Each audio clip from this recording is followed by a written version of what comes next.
Buhay ni Senator Robin Padilla nanganganib.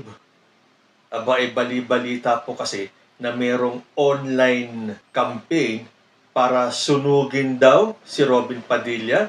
Dahil kung matatandaan nyo, sinabi niya, kahit na siya ay sunugin, mangangamoy Rodrigo Roa Duterte pa din siya. Siguro may mga naasar. Tinatakot tuloy si Robin. At mga DDS vloggers, bumanat na naman ng fake news. Bago po ang lahat, isang good news muna tayo.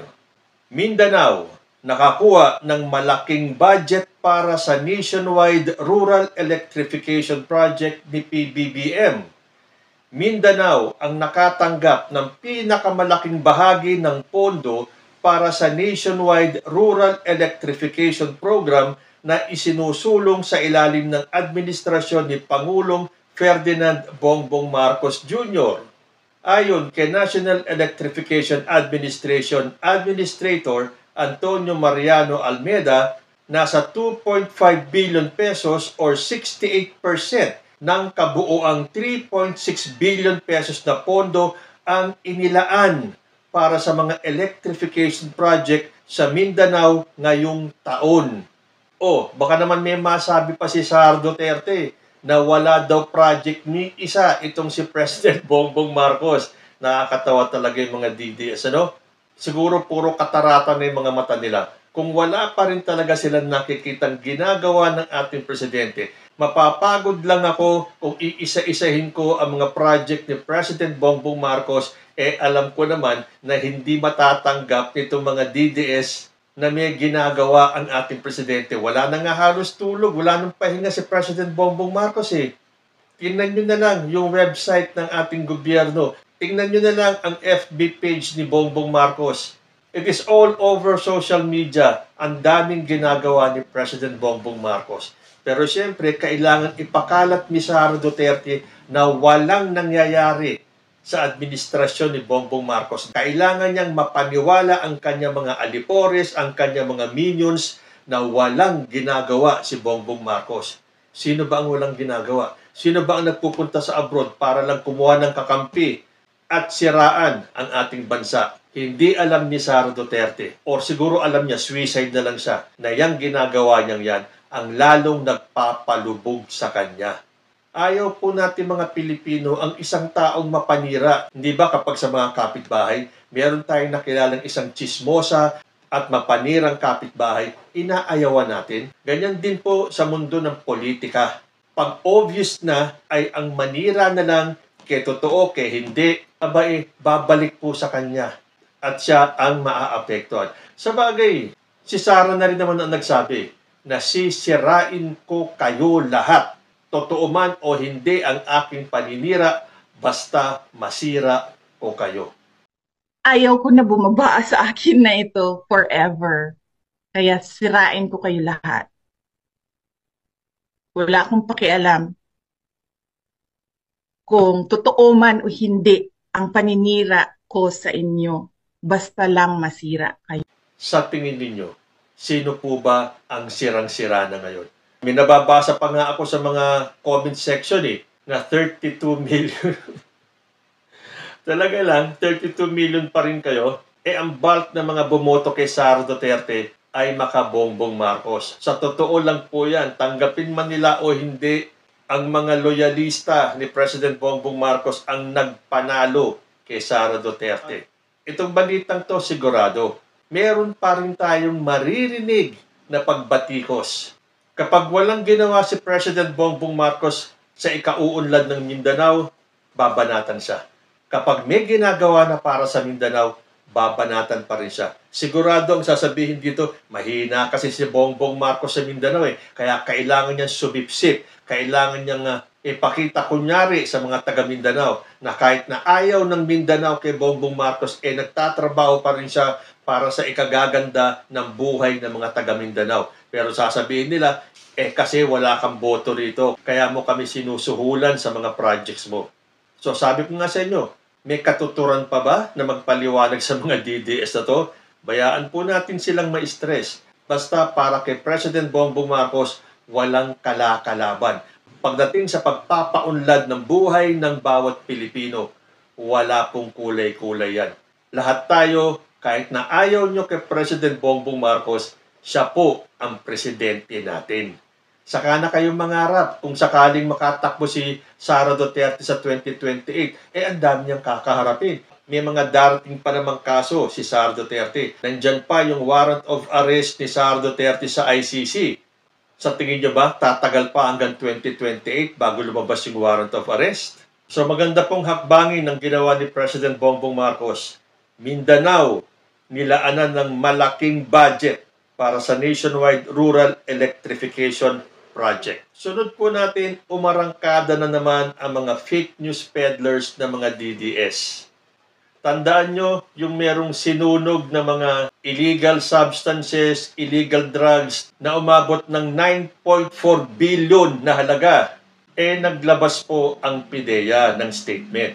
Sabi nito, no trace of illegal substance in destroyed 9.4 billion pesos seized drugs.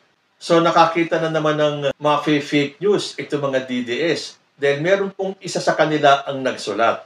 Sabi nito, BBM na isahan ng mga sinunog na droga na nakumpiska sa Tarlac na bilyong halaga. Nasan na yan? Kumalat na sa merkado? Ang sample ng abo ay negatibo, sabi ng PIDEA. So kung ikaw naman ay hindi nagre-research, maniniwala ka agad, negative. Meaning, puro peke lang yung mga sinunog na worth 9.4 billion daw na mga droga.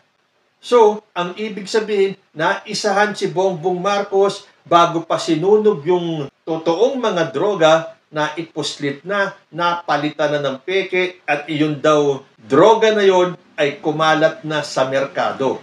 At yung pinagbasihan niya ng balita nanggaling mismo sa PIDEA na no trace of illegal substance in destroyed 9.4 billion seized drugs. Abay, kung babasahin mo lang ito, talagang iisipin mo, peke pala yung sinunog na substance o yung droga. Ano yan? Photo op? Tulad na sinabi ni Sara Duterte, photo op lang yung kunyari sinunog yung mga droga. Yun pala, peke ang lahat. Meaning, nasa market na yung 9.4 billion na halaga ng mga droga. Siyempre, ang mga DDS o yung makikitid ng utak, maniniwala kagad sa fake news peddler na itong si Versatile Matt.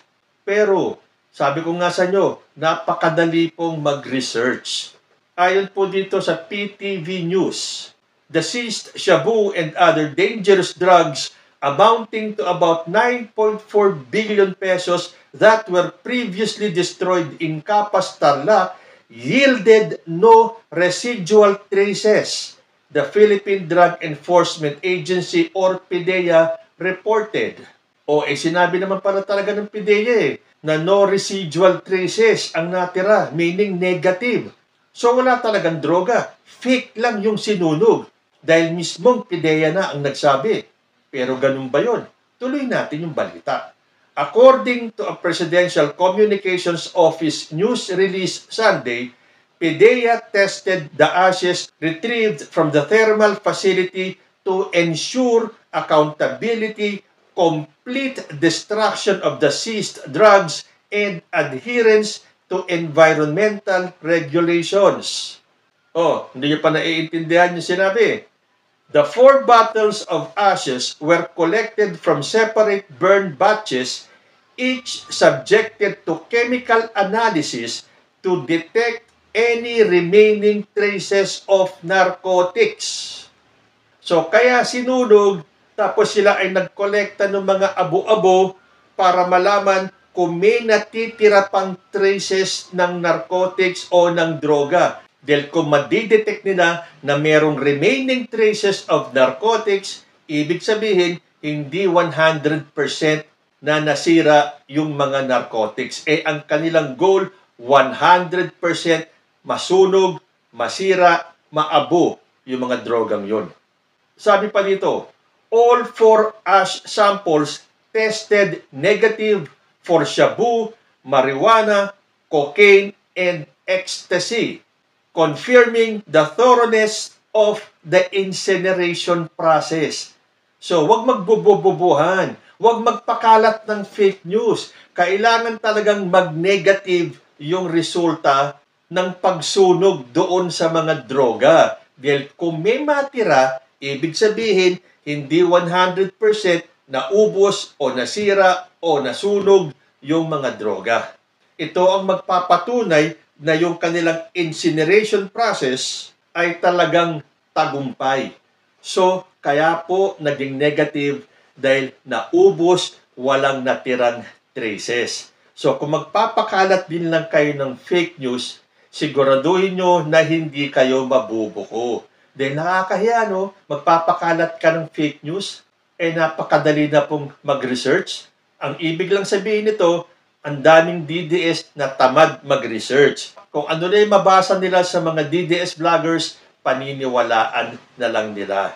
Kaya nga may isang batch ng mga DDS vloggers ang mga nakademanda ngayon. Tandaan nyo, ilan sa mga prominenteng mga DDS vloggers isinama ni Risa Hontiveros sa kanyang demanda. Hindi ba matapos idemanda ni Risa Hontiveros si Sasot kasama ng iba pa mga DDS vloggers, meron na naman pong isang nagdemanda kay Sasot. Sabi po dito sa balita, pro-Duterte vlogger na si Sasot ay kinasuhan ng cyber libel sa tanggapan ng taga-usig ng Maynila nitong Biyernes, July 4 ng Philippine Coast Guard spokesperson para sa West Philippine Sea na si Commodore J. Tariela. Sinagot ni Sasot si Risa Hontiveros sa pagkakadawit ng kanyang pangalan o ni Sasot sa demanda ni Risa Hontiveros, natural sasagutin din niya si J. Tariela. Sabi ni Sasot, Tariela is suing me for calling him a Philippine Military Academy cheater. He should have sued Major Edgardo Arevalo, who said in January 5, 2004, as reported by Philippine Star, that their committee found prima facie evidence that the 8 cadets, which includes Tariela, cheated in their management information science class. Pero alam nyo, imbis na sumagot itong mga vloggers na to sa social media, harapin na lang nila yung kaso. Dahil kung wala silang kasalanan, syempre, ma-acquit sila. Para sa akin, tapang-tapangan na lang itong mga DDS vloggers na to. Kung talagang wala kayong kasalanan, depensa nyo lahat yan sa korte. At kung malinis talaga ang pangalan nyo, natural, mapapawalang sala kayo. May mga comments pa Pati ba naman ng mga militar natin, banat sibuyas na rin? Hindi po ganun yun. Due process nga po Hindi sila nakikipagbalitaktakan sa media. Dinadaan nila sa legal na proseso. Which is, ganun dapat. Ngayon, manalo si J. Tariela sa kaso o matalo siya, ang importante, dinaan sa legal na proseso. Di ba sinasabi ng mga DDS, gumagana ang ating justice system dito? Bakit hindi dito litisin si former president? Tanungin niyo yan kay Harry Roque. Bakit ayaw niyang umuwi rito para harapin yung kanyang mga kaso?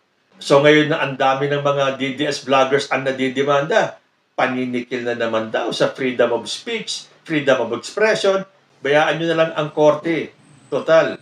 Dahil kung wala naman kayong kasalanan, edi acquitted kayong lahat. Tulad nitong huling balita natin, hindi ko alam kung ito ay fake news o drama effect na naman or kung ano na naman itong pakulo ni Senator Robin Padilla. Sabi kasi dito sa balita, seguridad ni Robin Padilla hinigpitan. Naka-red alert ang security ni Senator Robin Padilla matapos sumulpot ang online campaign para sunugin siya.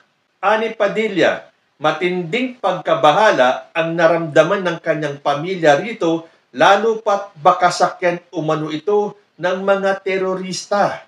Sabi ni Padilla, nagkaroon ng paghihigpit sa aming mga pupuntahan at sa hanggang ngayon ay naka-red alert pa rin ang aking security dahil ang mga ganitong kampanya ayon sa kanila ay baka sakyan ng mga terorista.